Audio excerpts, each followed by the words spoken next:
Bismillahirrahmanirrahim. Assalamualaikum warahmatullahi wabarakatuh. Maha suci Allah, segala puji dan syukur kita panjatkan ke hadirat Allah. Semoga kita selalu dalam bimbingan rahmat dan ridha Allah Subhanahu wa taala. Subhanallah walhamdulillah astagfirullah Allah.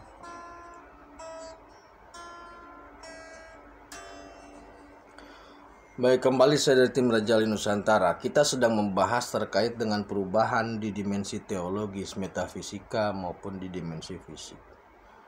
Sehingga ini memaksalah, mau tidak mau memaksa kita untuk beradaptasi dengan perubahan ini. Saya kemarin sudah membuka terkait dengan tarekat online sebagai bentuk, sebenarnya namanya bukan tarekat online lah, itu hanya sebatas analogi berpikir lah.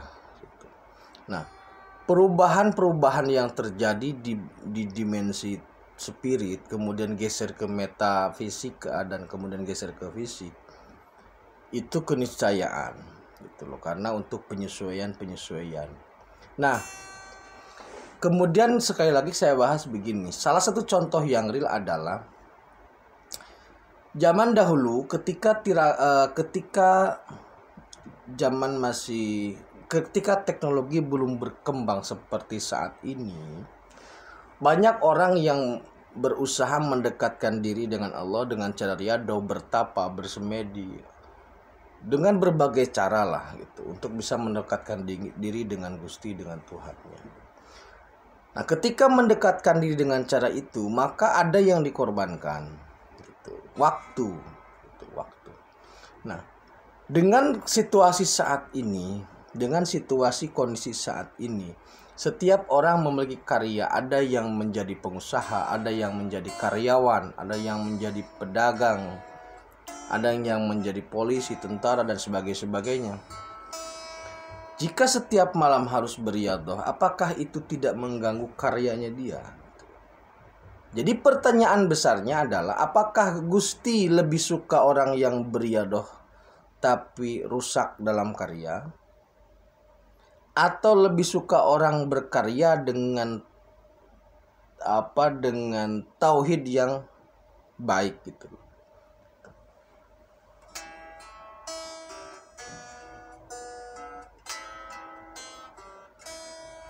Nah, jadi menurut kami ya saudaraku dari tim Rajali Nusantara, kebijakan langit saat ini, jadi informasi yang saya terima terkait dengan kebijakan spirit, bagaimana pola mendekatkan diri dengan Gusti,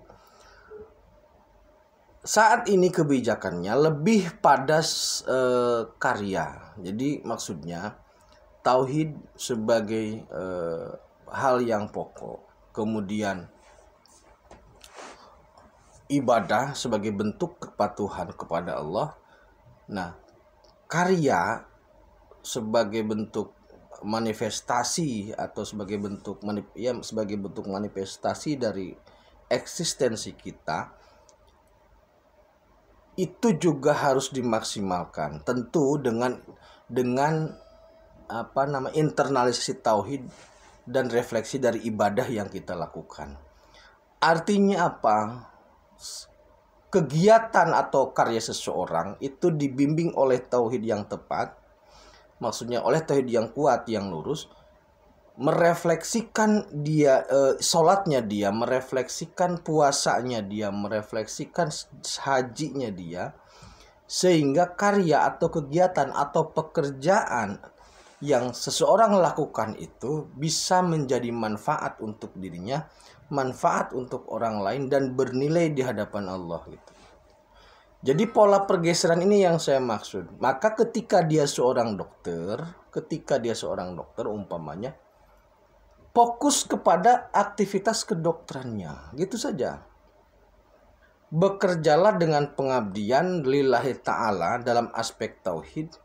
Refleksikan bahwa dia seorang yang umpamanya dia pelaku ibadah yang taat, dan kemudian jadikan dokter sebagai profesi untuk menolong orang lain. Nah, bagaimana cara dia beriadoh dengan Allah? bagaimana cara dia mendekatkan diri kepada Allah, maka cara yang tepat untuk seorang dokter mendekatkan diri kepada Allah ya dengan kedokterannya itu.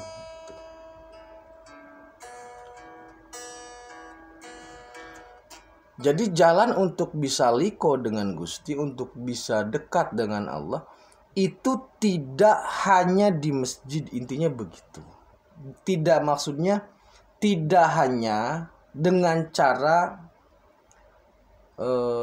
waktu khusus berzikir sekian jam malam itu, malam tertentu dan sebagainya, itu tidak.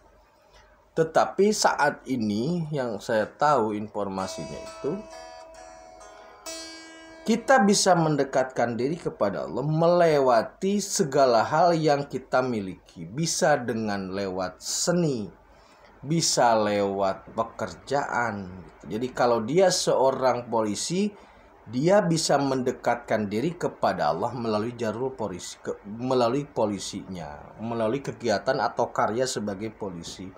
Kalau dia seorang tentara, dia akan bisa mendekatkan diri dengan Allah melalui karyanya sebagai tentara, melalui kegiatan atau pekerjaan atau identitasnya sebagai seorang tentara. Ini penting untuk disampaikan karena ada kesan bahwa yang dekat dengan Allah hanya kalangan tertentu, terutama dari para tokoh-tokoh agama. Ada kesan bahwasanya selain tokoh agama sangat sulit untuk mendekat kepada Allah, karena untuk mendekat kepada Allah ada semacam mindset bahwa kita harus lebih lama duduk di masjid, harus lebih lama duduk berzikir di masjid. Padahal untuk saat ini kebijakannya lebih kepada karya. Aspek tauhid jelas, aspek ibadah, sholat, zakat, puasa, haji jelas. Nah, sisanya adalah berkarya sesuai dengan kapasitas atau kemampuan masing-masing gitu. Jadi pada prinsipnya siapapun bisa dekat dengan Allah, siapapun bisa mendapat nasrullah atau pertolongan Allah, siapapun memiliki akses kepada Allah. Kita tidak perlu bergantung kepada orang lain untuk mengakses. Allah sangat dekat dengan kita. Kita tinggal berusaha untuk mendekatkan diri kepada Allah. Ketika kita melangkah satu langkah menuju kepada Allah, maka Allah melangkah 2 langkah menuju kita. Ketika kita 2 langkah menuju Allah, maka Allah 4 langkah menuju kita. Gambaran sebagai bentuk Rahman Rahimnya Allah, ketika kita mendekati kepada Allah, Allah akan lebih cepat mendekat kepada kita. Maksudnya seperti itu.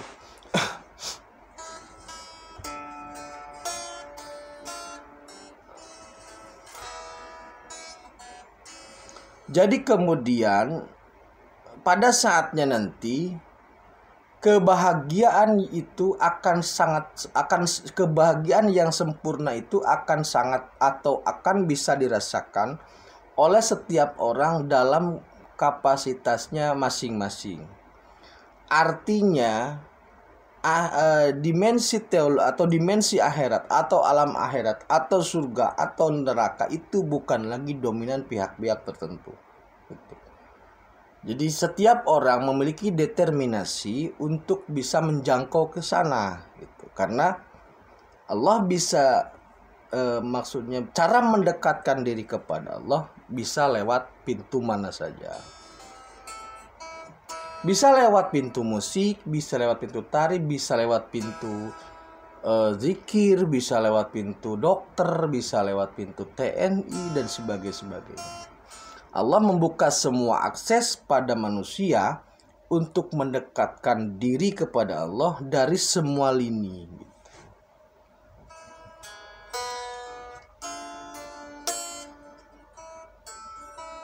Begitu saudaraku ya, ini dan kemudian begini yang juga terpenting begini. Ini kan pola perubahan ini sudah terjadi. Maksudnya perubahan itu cara kita mendekatkan diri kepada Allah juga harus berubah. Nah, satu hal yang mungkin bisa saya tambahkan, Allah Subhanahu wa Ta'ala itu bangga dengan manusia, sangat bangga dengan manusia sebagai khalifah untuk di bumi ini. Maka tidak sepantasnya kita merasa rendah diri. Kita ini kecil dibanding Allah, tapi kita harus bisa bangga menjadi makhluk, menjadi khalifah di muka bumi, menjadi manusia yang Allah banggakan, dan jadi berkaryalah semaksimal mungkin sesuai kapasitasnya, dan jangan suka merendahkan diri di hadapan Allah. Kalau kita rendah diri di hadapan Allah, jadi begini saudaraku ya, kita sombong juga tidak boleh, karena sombong takabur itu milik Allah. Tetapi kita merendahkan diri serendah-rendahnya juga Allah tidak suka gitu loh. Sederhananya seperti inilah, kita punya teman atau seseorang si A itu kaya, cukup kaya lah, si B itu sangat miskin. Ketika si B bertamu ke si A, itu sikapnya sangat merendah sampai duduk pun di bawah umpamanya. Si A sebagai orang kaya yang dermawan tidak suka melihat perilaku si B. Itu loh. Posisi kaya dan miskin itu sudah jelas, tapi tidak perlu diinterpretasikan secara berlebihan. Allah dan makhluknya itu jelas sudah beda posisi.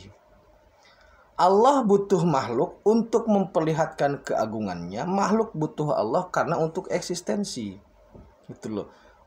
Makhluk dan Allah itu sudah jelas tidak usah dibandingkan. Kholik dan makhluk tidak bisa dibandingkan. Nah, kita sebagai makhluk sudah sepantasnya mengagungkan karya Allah dengan cara kita berkarya. Jadi jangan terus-terusan merendahkan diri seolah-olah kita ini adalah makhluk yang hina, yang berdosa. Sudah jelas manusia itu makhluk yang berdosa, tapi jangan larut dalam rasa bersalah.